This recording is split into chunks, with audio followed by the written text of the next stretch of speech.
All right, this is part 2 of this video on essay number 1. Make sure to watch part 1 if you haven't done so already. All right, this video where we left off was here. And what does here mean? We're basically on the essay assignments. And really, we begin with course content. Let me take this occasion, this moment, to click on the course content link over here on the left menu. There, we can get to the essay folder through this general tab for content. You click on it and then you see the different categories. It's called drilling down to what we need. We go from a higher folder to a lower folder. So the next lower folder is essay assignments. We drill down even more to the essay. I almost clicked on this one because we're starting on this, right? But no, the essay 1 assignment folder. And so that's it. That's as low as we can go. But then we have to scroll to this, right? Another way to get there, from course content, you go down to this essay 1, I think, if I'm not mistaken, it's in several places, but let's go to the folder of the week when it's due, right? And I already did this earlier in the first part. We scroll down beyond all the learning activities which relate to essay 2, right? All that relates to essay 2. Please don't get confused, right? We have to start on that essay, but the essay itself is due in the future, way in the future, several weeks from now. But essay 2, even essay 2 itself is due way in the future, right? As I've been saying. But what's due this week are all these things, including essay number 1. And there you can see its deadline of October 3rd, 11:59 p.m., and then its late deadline. So the essay 1 assignment, as I was saying, it has this deadline of October 3rd, which is here in week 6, or a late deadline in week 7, which is October 10th. But I only put the link on the week or within the page or folder of when it's due. You will not see essay 1 in the week 7 folder. All right. So, and of course, you click on that and it takes you straight to the essay folder. So here we are again.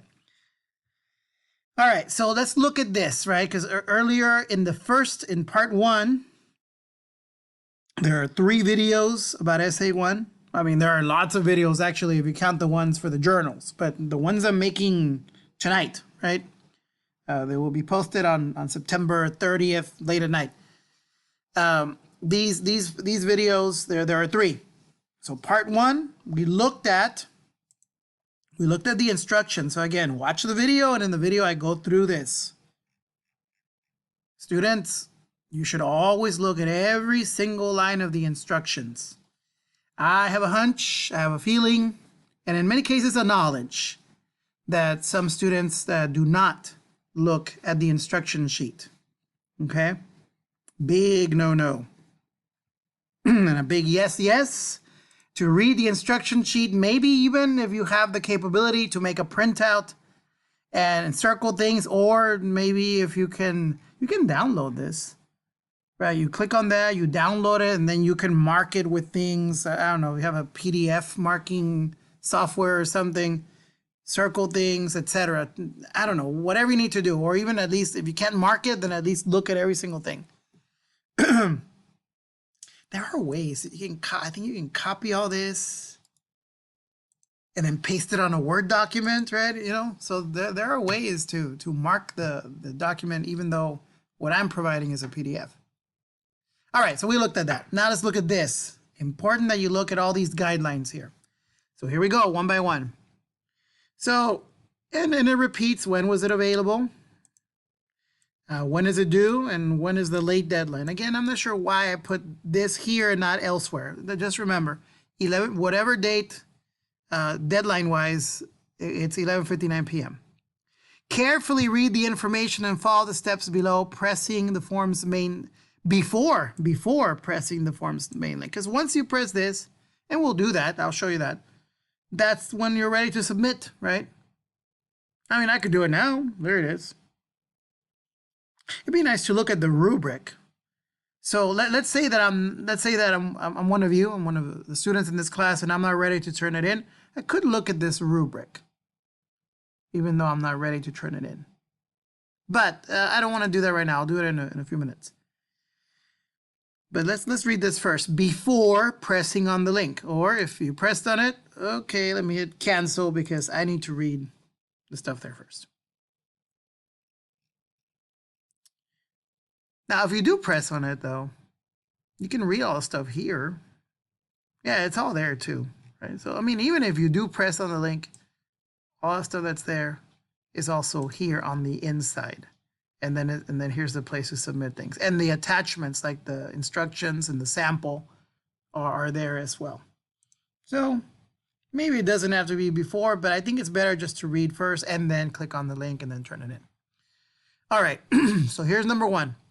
So this is like a step-by-step. This right here is to turn it in. This is how you turn in the essay.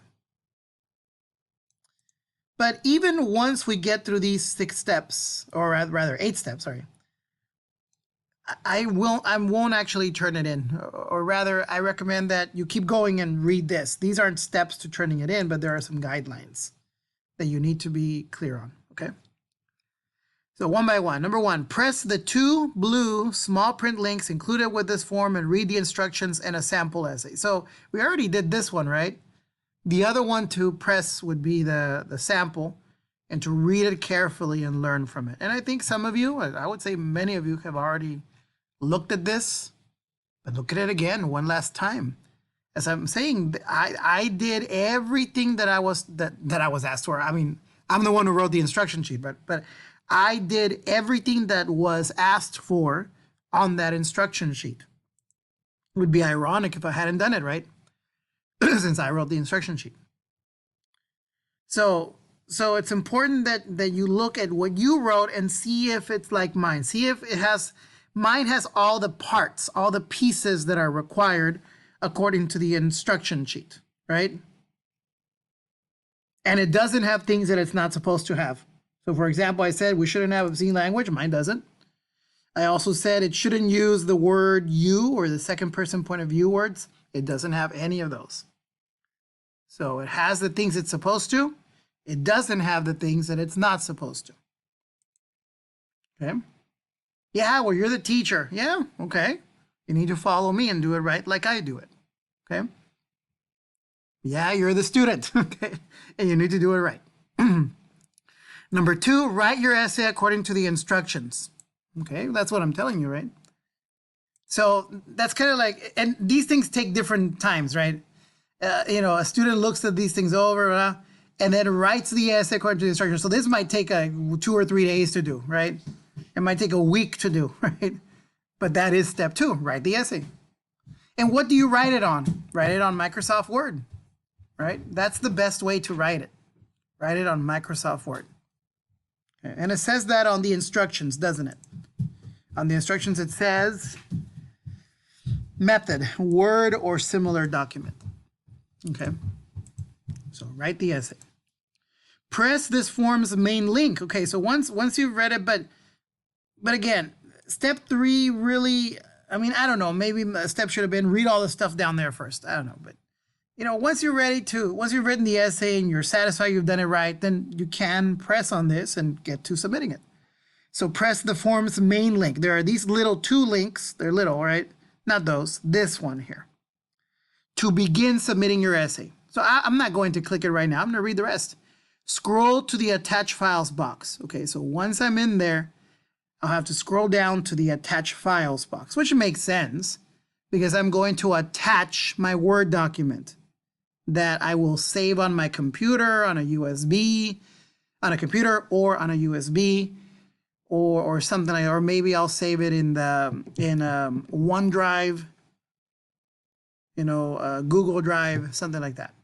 And that's press the browse my computer or browse cloud storage button, depending on how you save your document. And then down here it says, please see the tip, which button do I press below? So there are two options. Browse my computer as if you saved it on the computer, for example, in the desktop, in my documents, or some other folder. Or if you saved it on a USB that's connected to your computer, a USB device. If you use something like OneDrive or Google Drive, then you'll press the Browse Cloud Storage button. And there's something that's said about that down here. Attach your document file. Please see the tips how to make sure Blackboard accepts my document, and may I attach my document as a PDF file below. So now I realize why I didn't put that, because like things in here reference the things below. Then it says, check the box to the left of the I agree to submit my papers to the global reference database, and then scroll to the bottom of the form and press the submit button. I'm annoyed that I forgot this. I forgot a quotation mark right there. But no biggie, right? No problem. You know what I'm doing right now? You can't see me doing it, but I'm going to take a picture. So I'm going to do Control. I'm making it a little bit smaller. I'll make it big again. Of course, I'm going to use my phone, and I'm going to take a picture of this. I think I'll probably do landscape. Yeah, it all fits in there nicely. I mean, if you want to make it bigger print, then just take it in 2 pieces, I guess. Because in a moment, I'm going to click on the link, and I won't have the instructions in front of me anymore. Although right now I do, because again, you're not seeing me do this, but I have it. I have it on my phone now. I have a picture. Or another option, this of course requires a printer, would be to print it. All you do is you go like this, right? And then you go Control. Did a right click on the mouse, and then print. And then of course you have to be hooked up to a printer. Do that. Okay. So now I'm clicking on it, and I'm looking at my phone, and it's there anyway. Oh, okay. Well, it's there anyway, right? It's right there. I keep forgetting that all that stuff is on the inside as well. But so I've got 2 choices. I've got that, and I've got my phone. But when I scroll down, when I actually get to the spot, notice I've scrolled down and I can't see those instructions anymore. So I think it's good that it's on my phone. But there is everything right there. You know, the rubric. Look at this. How will this essay be graded? It'll be graded according to 6 categories. And there's a maximum number of points per category. So 25, if you do, now, not if you do everything right. You don't have to be 100% perfect to get the maximum score. It doesn't hurt, right? But again, perfection is not required for the highest score. But you've got to pretty much show that you knew what you were doing and you did it right. If not perfect, then very good. The first one, most people get it. Most people's essays are within the limits. And so this one should be very easy to earn. The main thing is it 600 to 1,200 words, and is it a conventional essay? In other words, not a beautiful poem or a really cool story. No. Those are not conventional essays. You know, it should be 5 paragraphs and all that. The thesis statement and all the things that it's supposed to have. Most people get these points. I very seldom give anything lower than this, but I do sometimes. And students, I might put a 0 on that if it's something else. I might skip all the other ratings and just go straight to a 0. And I say because I've done that before. So make sure that it is what it's supposed to be. By the way, this wording right here, these phrases or sentences are copied from the instruction sheet. So I'm not inventing some new way of grading you. No. I'm grading it according to things that I said on the instruction sheet. That's the way it has to be, right? Number 2, structure. What is structure? Structure is the way something is put together, the way something is built. Your essay contains exactly 5 paragraphs according to the pattern shown on the instruction sheet. And notice it says here, see, like on number 1, it said see requirements 1 and 2. Sorry for backtracking, but I realized that, you know, it said 600 to 1,200 words. It should be about hobbies or pastimes. It should be a conventional essay. And it says, you know, look at the instruction sheet that you can find in Blackboard and course item 318. And inside that, and on that sheet, it's requirements 1 and 2. So I feel like I should go back. Yeah, there it is. There it is, requirements 1 and 2, and not number 3, just number 1 and 2. And I've copied and pasted from here into that rubric. And then the one that I was looking for before I backtracked, it said it must have a structure. There's the structure that's being asked for. Now, I didn't copy and paste this into the rubric. Where did that rubric go? There it is. There's a structure. Your essay contains 5 paragraphs according to the pattern shown on the instruction sheet. Where? In requirement 3. Ah, there it is. There's requirement 3. Okay. There are no surprises here. I am grading you according to what I asked you to do. Okay. Then number 3, source. This one is so easy. Everyone should get a 20. In fact, you either get a 20 on this, or you might get a 0 on the whole essay. Like, I have all these categories, but I don't know why.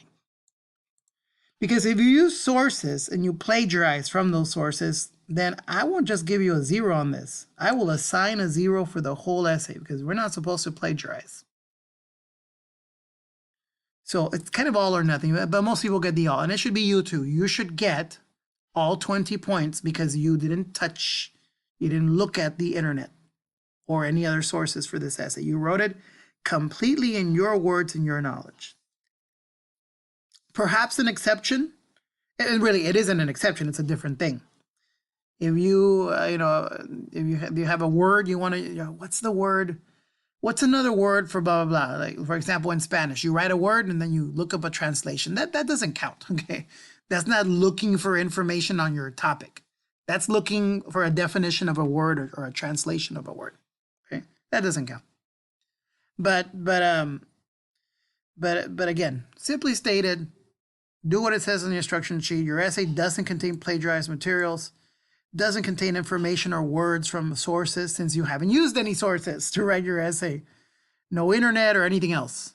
Again, that's wording from the instruction sheet, and it says, look at requirements 4 and 5.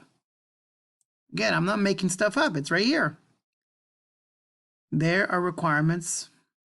Oh, I'm sorry. We have to look at it here, right? How come I can't find it? There it is. You must not use any sources to write this essay, no internet or anything else, and you must not plagiarize. And if you don't do number 4, you're not going to do number 5. So there it is. Style. You don't use second person point of view. That's the main thing. Moreover, you don't use obscene language unless it's part of what you're saying, that every time that I beat my brother at tennis, or every time that I scored a point, my brother would say some bad word, right? All right. And if you really feel that will bring color or interest to what you're saying, to that sentence, rather than saying every time that I scored a point at tennis, my brother would say a bad word, right? Or you change the word to something milder. You can do that. My personal preference, mine for myself, is to do that, to just substitute the bad word for something else. Okay? That's just my personal preference. But I understand as a writer that the writer should make choices. And so in that sense, the choice makes more sense than in other places where you just want to use a bad word, where you can have like these other 20 words available at your disposal instead of the bad word, which, by the way, for a fact, I don't like those, right? But I also caution you that I'm telling you in advance, I don't like those. Most people don't go around saying, I don't like bad words, right? And yet they're surrounded by people who use bad words. And it's not pleasant for them. And once in a while, those people complain to an authority and you can actually get in trouble for it. Things like, I don't know, I'm not even going to go into it, but there can even be problems, discipline problems, because somebody complained and you don't even know the person was there, right? And you weren't talking to them or anything. Obscene language can be problematic, so it's better in that sense. I hadn't mentioned that before. But again, in this sense, in the sense that I'm talking about, when you're kind of quoting someone, right? The way other people talk and it's part of the message you're giving, it makes sense, okay? That's the only appropriate, sort of appropriate use of obscene language as a writer. And of course, those requirements are in 6 through 9, basically, right? Here on the instruction sheet, where to go. You have, oh yeah, I could have brought it down here. I'm losing it over here. There it is, right? 6, 7, 8, and 9. Talk about that. So where people lose points is on the second person. I grade class sets where no one used obscene language, except maybe in the sense that I'm saying, kind of quoting someone else. But in most cases, a person puts in lots of yous. There are lots of the you and your, and when it really, that second person, it really should be first or third. And so I'll reduce the score by what I feel it is, 7, not a 10, nowhere near. And it's full. Every other word is you, the word you. 5, 2.5. I don't think I'm going to put 0, but usually somewhere in the range of 5 through 8. If I find like maybe one you word, and I don't want to make any promises, or it could be an 8, could be a 7, could be a 9. I don't know. We'll see. It depends on the length of your essay and how the words are used. So I'm just telling you. I'm telling you that there should be none. There should be no instances of the second person. And then number 5, format your essay according to MLA. So again, this is part B, or what I call it, part 2, right? So essay 1, there's the part 1, which I'm done with. Maybe you already watched it. This is part 2. And then when we're done with this one, we'll watch part C. I'm thinking it all wrong. Part 1, part 2, and then part 3, which will be just on MLA format. And then finally, grammar. Grammar, if it's perfect, it'll be a 10. If it's near perfect, it'll be a 10. If it's very good, it'll be a 10. That's kind of the thing. If it's very good, with a few mistakes here and there, it'll be a 10. If it's good, it'll be somewhere between an 8 and a 9.5. Most likely an 8 or a 9. If there's a lot of grammar, or maybe even, no. If it's all right, it'll be like a 6 or a 7. And, again, the 8, several mistakes, but not too bad. 8 or 9, 9.5, depends. Depends on the length of your essay. Someone has 10 mistakes, roughly. I'm not counting them one by one, but I kind of do a ballpark figure. And 10 mistakes on a 600-word essay. Someone has 10 mistakes on a 1,200-word essay. That's different, right? The one that had 10 mistakes in the 1,200-word essay has the same number of mistakes, but really, in a way, it's kind of fewer mistakes, right? Because they wrote a longer essay. So don't compare and contrast what points you got, because it depends. And it also depends on the type of mistakes.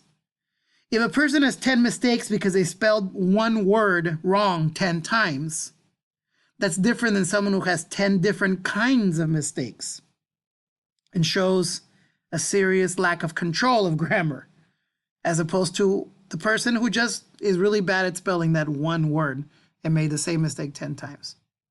Sometimes students you don't have to understand that if you don't want to, right? But be careful when you judge a teacher as being unfair. How come you put these many points on one person and these many when blah, blah, blah? You're judging it by we usually judge by selfish standards, self-centered standards.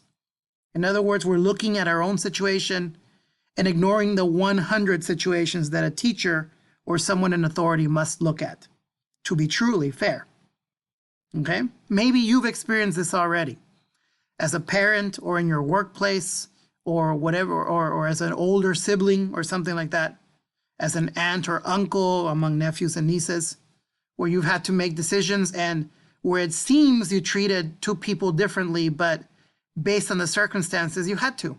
You had to, to use teacher language, give a different number of points or the same number of points for different reasons. Okay, that's a little inside baseball on grading and why it's I would say never what you think it is. I'm an honest person, and I'm honest because I'm honest, not to please anyone, just because I am. And that's how I'll do things. So, and then the lower levels are like 5 and 2.5 and 0. No, not 0. No one has 0 grammar, okay? No one has that level of grammar. That's a 0. I don't even know why that. I think that one's there because it's there everywhere else, right? Because really it's unrealistic. So 5 is the typical one for many, many, many mistakes. It's not that I counted 47 mistakes. After a while, you're like, okay, stop counting. This essay has many problems. Or even a 2.5. I'll steer clear of that one if I can, unless it's just chock full. I caution you about the little I and the little u, right? If you're saying I, it's capital I. English comes from German, and in German, or rather not from German, but from earlier ancient languages, and German is kind of like a brother of the English language, and English is a sister of the German language. And in German, a lot of nouns are capitalized. In English, most of them lost the capitalization, except for the word I. It is capital. That's why. And through texting and all that, it's being lost.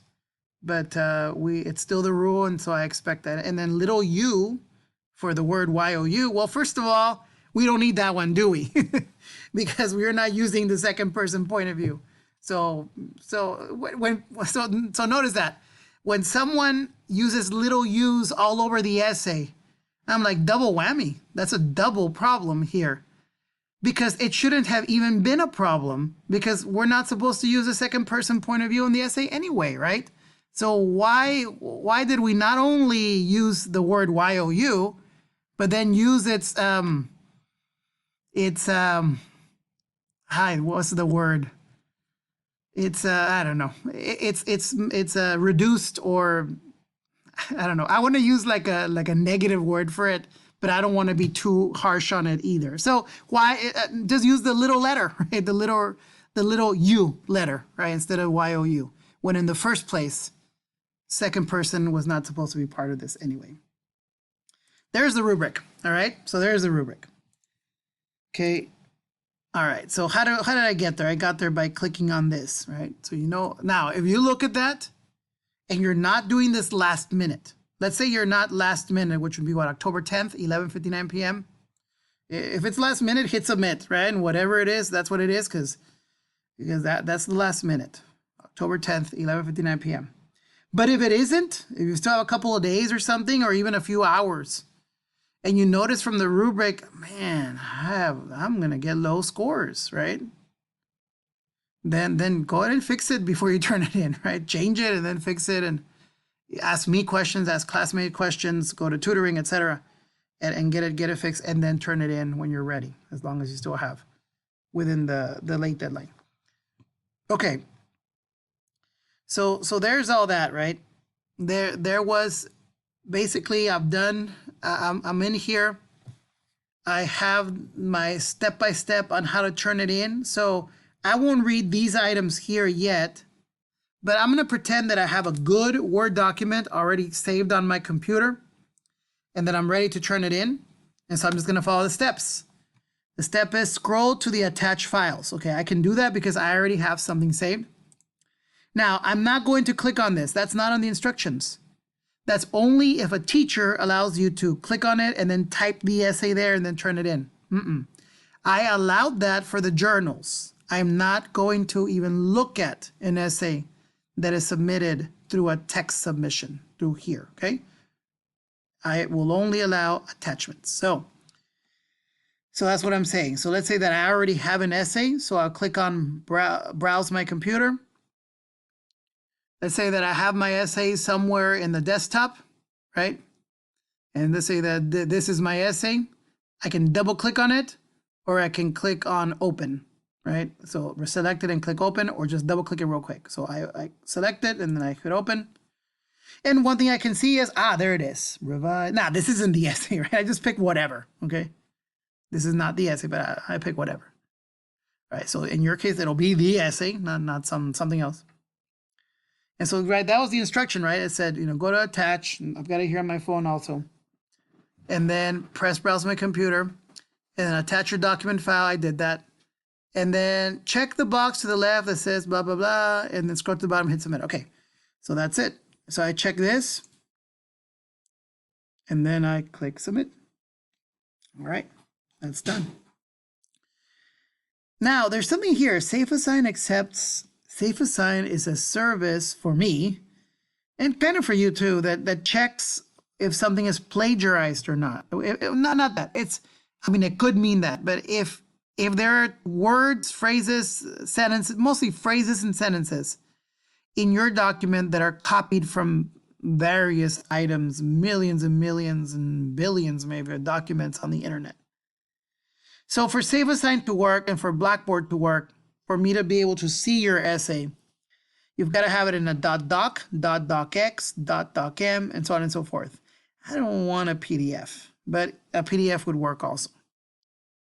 Files of any other formats will not be checked through SafeAssign, and actually I can't even open them. So I can't even open them to grade them. So it would be a 0. If there's a file type that I can't open, then you're going to get a 0 for it. Well, that's not fair. The file didn't work. Well, how do I grade it if it's not there?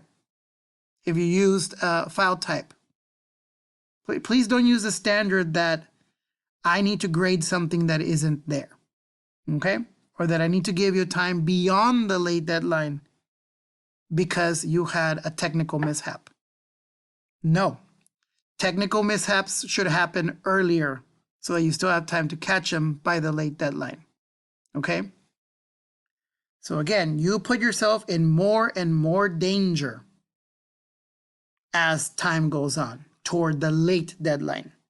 You're almost in no danger when it's the on-time deadline, right? Because you still have a period after that to submit it if something goes wrong. Notice my document, because I use Microsoft Word. I think it's the version of 2016.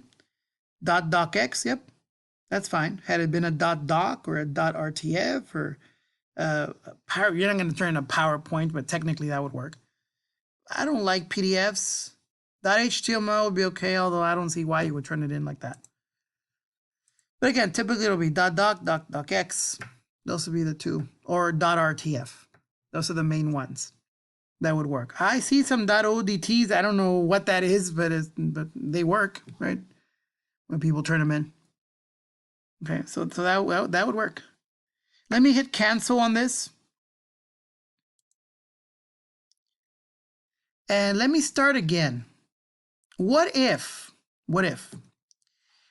I have my essay though in the cloud, right? In the cloud, not saved on a USB, or like I had it in a folder, right? You saw that I clicked like on a folder and then I found some documents in there. What if I have it in the cloud? Well, then it would be browse cloud storage. Okay, that's good advice. Close. Look at that. These are folders, and these are kind of my own things, okay? So those are folders in my, what kind of storage is it? Let's see. What's the service? Google Drive, okay. I have a Google Drive installed here. And so it doesn't save it on my computer, and that's good because sometimes I don't have enough storage space on my computer, right? And so it's good to have a place for those things to be saved. Therefore, give me a moment.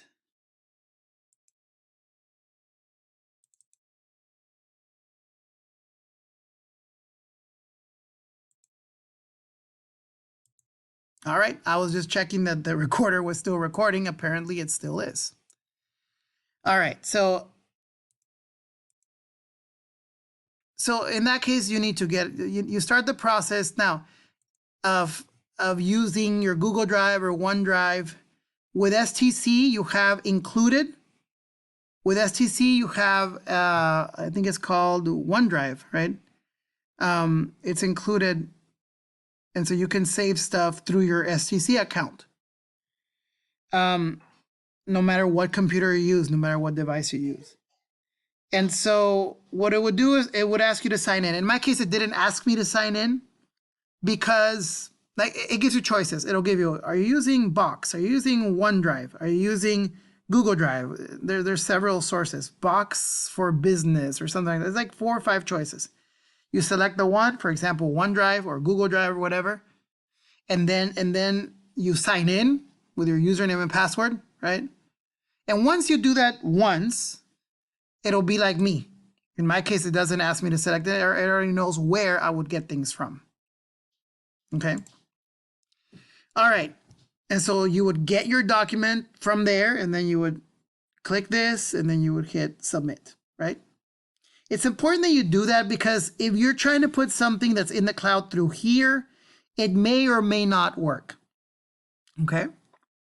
So please, and by the way, if you have Dropbox, if you have the cloud service Dropbox, you can just go directly there and then use your username and password, sign in. Let me see what happens. Right, see what I mean? You sign in with whatever thing, you sign in, and it'll take you to your folder, your Dropbox folder, and you can attach what you have from there, okay? So those are all ways of turning it in, of turning in the essay, okay? Now, but let's go back to this part, to these items here. Important tips. Warning, not reading them may lead to an unexpected low or 0 score. Which button do I press? I think I just talked about this. If you saved your document to a computer or USB device, press Browse My Computer. If not, if you use the cloud, then use the OneDrive, Box, all those services. Press the Browse Cloud Storage, but I think I'm wrong about one of them because Dropbox has its own button. Okay, ooh, it's special. It has its own button just for Dropbox. All right, fine. So close enough, right? So either Dropbox or the other ones if you have that cloud storage. How to make sure Blackboard accepts my document. There's a warning. Make sure each document you attach is in the following types: .doc, .docx, .rtf. Those are the ones I recommend. The reason I didn't mention the PowerPoint and all that is you're not going to turn in a PowerPoint. Now, for those of you who use a Mac, don't attach a document in the file type .pages, which is the default automatic file type for documents created on a Mac. So if you don't change anything, you're using a Mac and you don't change anything, or you don't save it under one of these formats, it won't work. I won't be able to open it, and you'll get, I guess you'll earn a 0 for it because I can't grade something that isn't there, and if it's past the late deadline, I can't accept it. And notice I'm saying things go wrong. If things go wrong because you didn't bother to read my instructions or listen to them, right? And notice I'm highlighting and everything, or to pay attention to them, and then things went wrong. What obligation, including moral obligation, do I have to let you have more time beyond the late deadline? In my opinion, and that's the one that counts, none. Okay? So if you have a .pages document, resave it or save it from the start as a .doc or .docx, .rtf. Go on Google, okay? Google and say, and type, how do I'm not gonna do it, but how do I save on a Mac, how do I save my document as a .doc or .docx or as a Word document, right? Find out, not that hard. I don't use a Mac, so I frankly don't know. I'm not gonna say I don't care, but I usually don't because I'm not using a Mac, right? I used to a long time ago. Where I got my bachelor's degree, they were nothing but Mac computers, but I forgot all about it because that's half a life ago. May I attach my documents as a PDF file? Yes and no. Please don't attach your documents as a PDF file unless it's the only way you can submit it. Sometimes you have to download it as a PDF, I guess, and then you attach that PDF for it to work. No, I want these formats, and it is doable. Again, look it up. You know, whatever you're using, how do I turn my, let's say, how do I turn my Google Doc into a regular Word document, .doc, .docx, .rtf, for example, right? Find out, get it done that way, and then turn it in. But if you ultimately do attach a PDF document, I will subtract 10 points from it. Why? Because it's harder for me to manipulate, and I don't mean that in a bad way, harder for me to type on, highlight on, mark on a PDF document. Not impossible, but difficult. On campus, there are some tools available, some software, programs, apps to do that. At home, I don't have that. And this is where I am. I'm at home. We are not encouraged to go on campus. I haven't gone there yet. I will go if I have to, but not if I don't. So I'm not going to go in there just to use the PDF software because students didn't bother to follow my instructions. Again, right? You need to follow my instructions. What happens if I plagiarize? The Safe Assign tool that I use detects phrases or sentences copied from the internet sources and student essays. Okay, that's the Safe Assign. If Safe Assign or because I usually don't need a tool to tell me there's plagiarism. Remember, I have like a 6th, 7th, and 8th census for plagiarism. If I detect plagiarism, I'll assign your essay score as 0. Unless it's just a coinkydink. It's just a coincidence. What if my essay says, my mom really helped me through that difficult time, or I couldn't survive without my friends? Chances are that phrase has been written many times and posted on many pages, essays, things like that, and it'll end up on the internet and they'll show a match. So don't panic. Don't freak out if you see the Safe Assign report and it says that 20% of it is copied from the internet. Maybe that's true. Maybe 20% of the words coincide with sentences from the internet. I can tell when it's plagiarism or when it's just a coincidence. It's not that difficult to tell for me to figure out which is which. If I'm not sure, I will assume it's a coincidence, okay? If I'm not sure, I will not call it plagiarism. So some people might get away with it, but I'd rather that happen than me accuse someone who's innocent, right? So Safe Assign isn't everything. Some students really panic. They write me as they turn in their essay and it shows them a Safe Assign report and it says 50% of the essay got copied. Now, when I see 50%, I start, what's going on here? But I will tell you, I've had situations where it said 50% or a little higher than that. And it turned out that it was all quotes that were fine, not for this essay, but another essays. And, or just coincidences left and right, where I'm like, no. Those are just common things that people say, and therefore the student is not plagiarizing, okay? So don't panic, never panic, right? Never panic, right? So I don't care what I care what Safe Assign says, but I have the final word, right? Safe Assign is the machine. I'm the human. I get to decide. May I submit my essay late? Yes, exactly 1 week, right? Or less. The way I wrote that, the submission link will be available for 1 week after the deadline. That's right. So you don't have to turn it in late exactly 1 week, right? That's not worded very well, but this is worded well. The submission link will remain available for 1 week after the late deadline. So you don't have to ask me, where do I turn in my late essays? Should I email it to you? No, don't email it to me. Use the link, use the same link. It's going to be there a whole week. What if I realize I submitted the wrong document file? Notice I kind of was doing that, right? When I went in there to attach something, I attached some random thing that wasn't an essay. If that happens to you, be real careful. Don't let that happen. But if it does, and you realize it, and you'll realize it because the essay will come out. The essay will display. When you hit submit on your essay, the essay will come out here, somewhere like right here. You will see it. If you see a bunch of math problems, you had some math problems saved somehow, right? Then you know you submitted the wrong thing. If you see a history essay for another class or an old essay for another English class, then you know you submitted the wrong thing. If you see a blank document, right, then you know you submitted the wrong thing. So what do? Take these steps. Send me a message via Pronto. And I don't mean Pronto like do it quickly. No, I mean on Pronto. Or text me at this number. I don't really want you to do this. I don't really want you to text me, but if you have to, fine.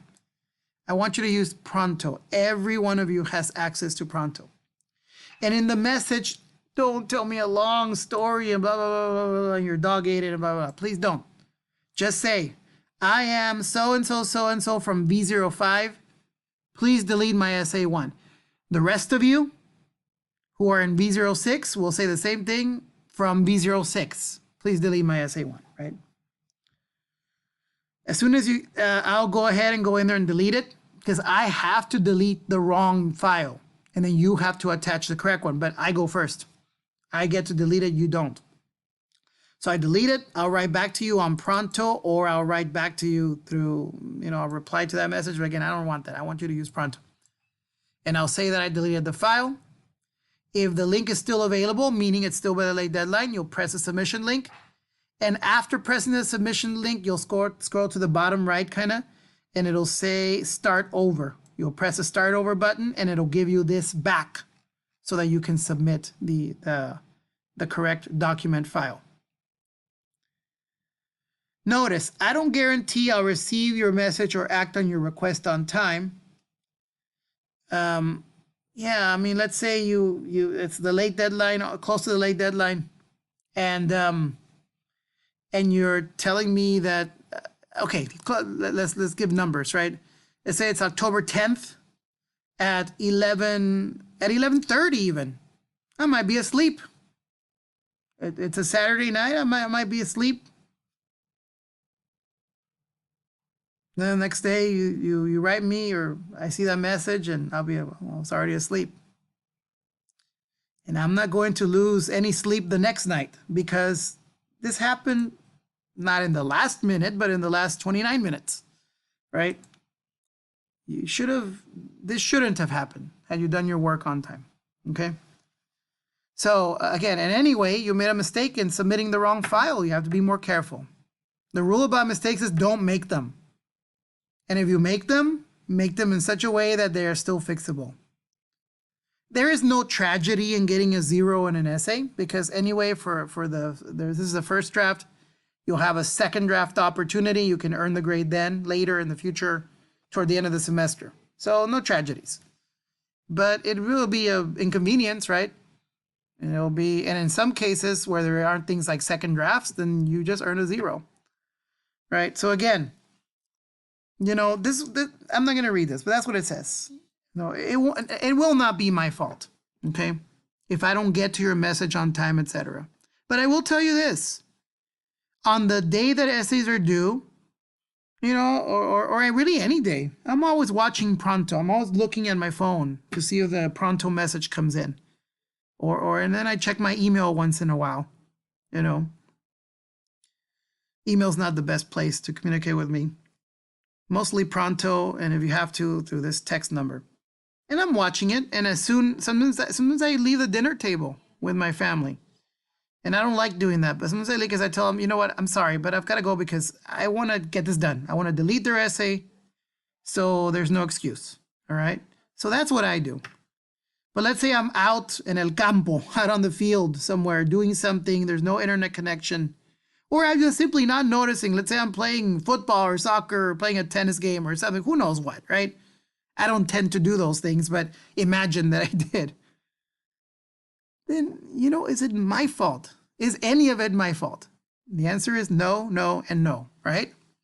So again, I don't mean to be mean, but a student can be mean with a teacher too when they start blaming him or her for something that was not the teacher's fault. That's mean too. Let's none of us be mean. Let's all be fair.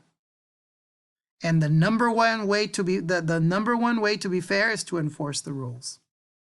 Anything beyond that is suspicious. And people start wondering, how come for one person, yes, and not for the other? So my fairness tend to be toward the rules and not toward the breaking of the rules. Again, that's my choice. You have to respect my choice. It's based on experience, and it's based on the desire to be fair to all people, not just to one or two. All right, so the thing there was to tell you that there's a way to fix that problem, but get it done as quickly as possible, right? That's it. That's it for this portion of it. Okay. What do I want to do here? Okay, now on to the essay itself. But I'm going to check once more that the recorder is still going. I'm worried that it's not going. So I'll take a few seconds to do that.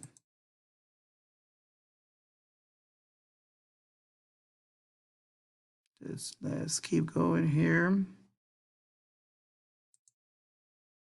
Recorder is recording. All right, looks good to me. Okay, good. All right, so the last step is to look at my sample. What goes in that essay? Okay. So if we look at,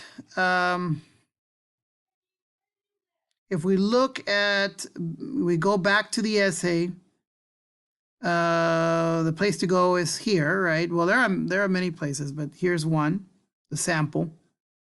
So if we click on that, we see the sample. Now I'm gonna have to split screen. Let me split screen. Okay, so I'll split screen here so that I'm going to split. I'm sorry, there is some talking happening, and I'm doing this with two purposes: to excuse myself with the students and to prompt the people talking to turn it down. All right. So pardon that. So I've got the sample essay there, but I also want the instructions. So here are the instructions. And so my split screening will happen like this. Let's see if I can get this done right without closing the window. All right, so here is this. Here is, and of course, the reason I'm doing this is I want to have side-by-side instructions and the essay, okay?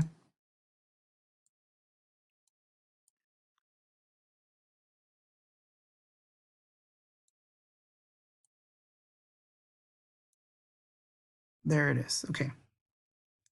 Remember, I'm not talking about format. That'll be in a much shorter part C. So here it is, introduction paragraph, parts. Every essay must have every paragraph must have some parts.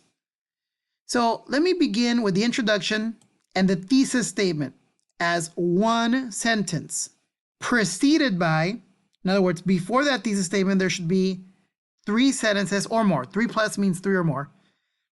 Sentences that are considered the lead-in or opening remarks. Okay? So notice this right here. It's a short sentence, and it's one sentence. I play the ukulele daily, and it helps me in many ways. That's my thesis statement.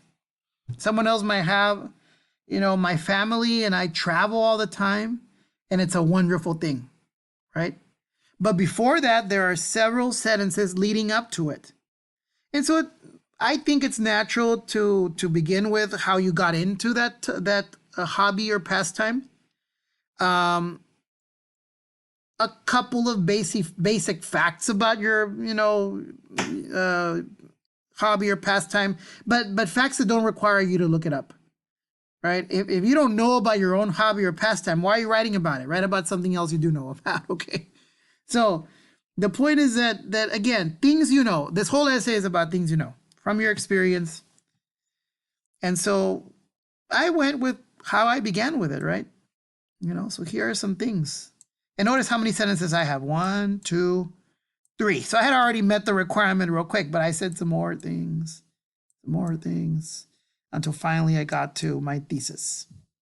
That's it. I don't want this to go on forever. This is how I became acquainted with the ukulele. Okay.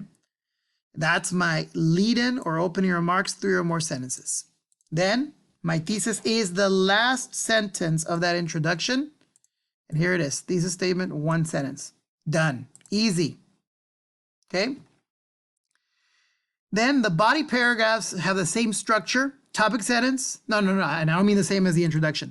I mean each one with each other has the same, right? Compared to themselves, have one to the other, has the same structure. Topic sentence, supporting details, and closing remarks. Think of it as a sandwich. There's the top bread, and a bread tends to be thin unless it's real thick, right? But I don't know, it depends, right? But imagine like a traditional bag of bread with traditional slices. So a slice of bread is kind of thin, one sentence. Closing remarks, we usually have one slice at the bottom, right? It could, but I'm saying it could be one or two sentences. And then in the middle, unless you just put like one tiny slice of bologna or something, or ham, right? Or a thin layer of peanut butter, right? Or whatever else you like. You usually put more stuff, right? Like some kind of meat or protein, and then if you like meat or protein. And then like lots of vegetables and jalapenos and dressing, like mustard and all kinds of stuff, right? Mayonnaise, etc. Ranch dressing, whatever. So you pile it on, and so that's thick in the middle, 6 or more sentences in the middle. Does that make sense, right? So think of it that way. You must have, some people don't have a very strong topic sentence. It's almost like it's not there. And a lot of people forget the closing sentence. They end on some detail, on the last sentences or details, and they move on to the next paragraph because I've got to get this done by midnight or whatever, right? 11:59 p.m. No. This is why we did the journals especially. So you would work that out and get as good a detailed product as possible. So again, I don't want to go on forever, but here is my very short, it says here, brief sentence that is the topic sentence introducing my first part, point, or example. I decided to say how playing the ukulele benefits me, right? And so there's my topic sentence, right? There it is for body paragraph A. And let me go to the end. Here's my closing sentence. Therefore, playing the ukulele is a truly relaxing thing for me. One or two, I just did one, right? It's very similar, but not exactly the same as my first sentence. In the middle, there are 6 or more sentences of details explaining what I mean. What do I mean by that? It's relaxing. Show me. Tell me how it relaxes you. Okay. Some people do this. I play the ukulele. And I start talking that it's not harmful at all, I don't think, unless my kids are annoyed by it. Right away there. So now, this isn't the second sentence. It's the first sentence. Some people end up with only 6 sentences because they see this 6. My paragraph needs to have 6. No, it needs to have at least 8. 1 plus 6 plus 1 is 8 minimum, right? 8 or more. So this is the first, not the second. That's the first, but that's the topic sentence. This is the first of the detail sentences. This is the second one. This is the third one. So I'm well on my way to having 6. I don't want to count. You can count them yourself, but there they are. Other things I tried to relax, didn't work. I didn't feel like I was accomplishing anything. I felt guilty about being a lazy bum. Okay. But in my opinion, I'm sorry. I don't mean to demean anyone's hobby or anything like that. I'm talking about me. This is my essay, okay? But doing this felt more meaningful, right? I say, why would someone come and learn some more stuff, like learn how to play an instrument? Because I like it, because I can see it's refreshing, right? And all that, although I worry a little bit about this one. I worry a little bit about this sentence and that sentence, if it's still about relaxation or if it's more about learning. If I were to do a rewrite, remember, we're all turning in our first drafts, I would change this part. I would change this part so that it's more, maybe a couple of other sentences just about relaxation. So I'm questioning whether this really is about relaxation. We could say that a refreshing change of pace means that I'm relaxed because I'm learning something different, right? So maybe that's all right. Now, therefore, playing, and so truly relaxing. So maybe it's still about relaxation. This one, it affords me a chance to study music and put it into practice. All right, so that's that. What about, so that's my topic sentence in the next topic, and then our closing remarks, clearly wrapping up the point. You know what? My wife teaches. I realize that maybe she's also talking with a student online. I think that's what's happening. So I'll stop raising my voice to get her to be quiet. Maybe I'm loud here in that direction as well.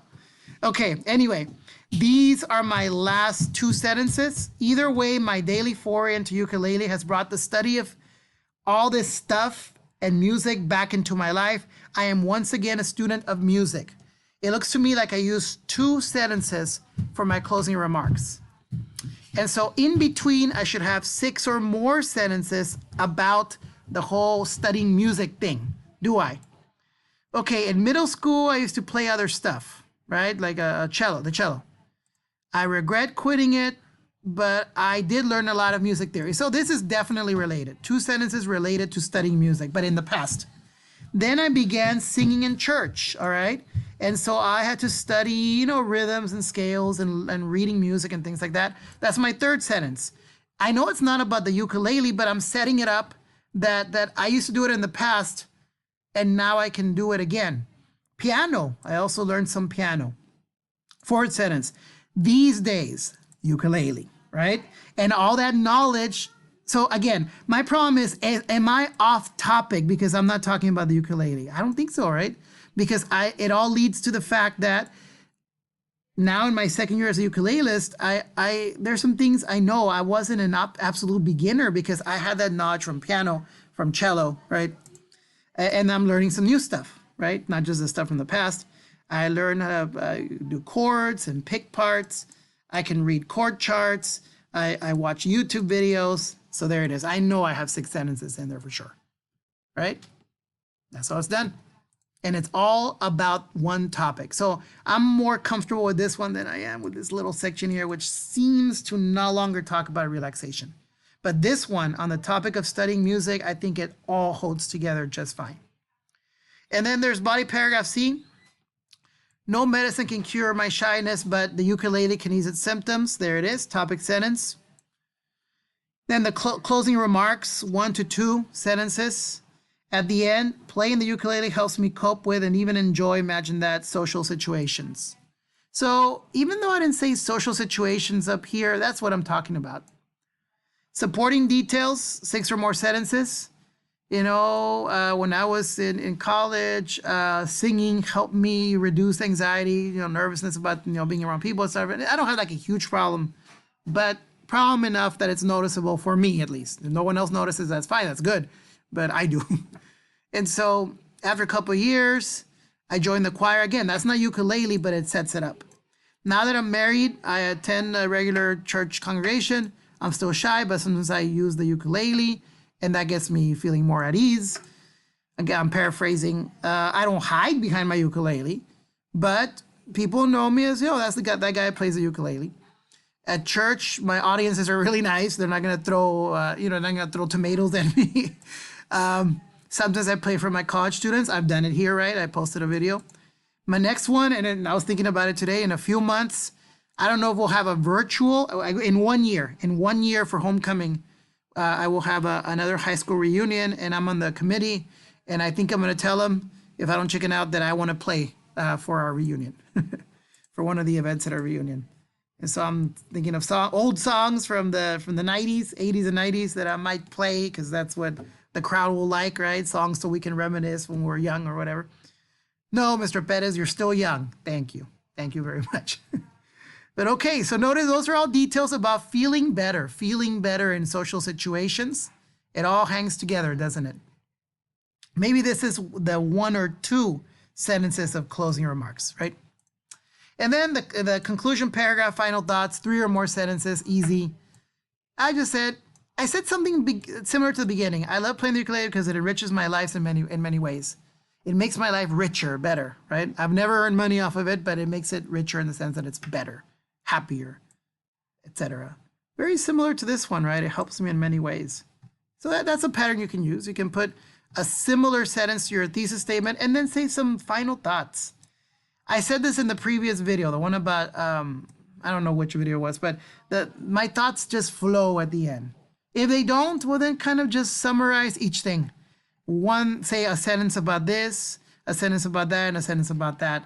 And you'll get that'll make it 4 sentences, right? Your thesis plus 1 sentence for each thing you talked about. That's good too. Whatever, doesn't matter. Whatever you want to say, as long as it's still about your hobby or pastime, say it there. Okay? And that's your conclusion. And we're done. Isn't that great? You'll be done with your essay at that point. So I've shown you how my essay has the parts that it needs to have. Okay? All right, that is the end of part 2 of this. And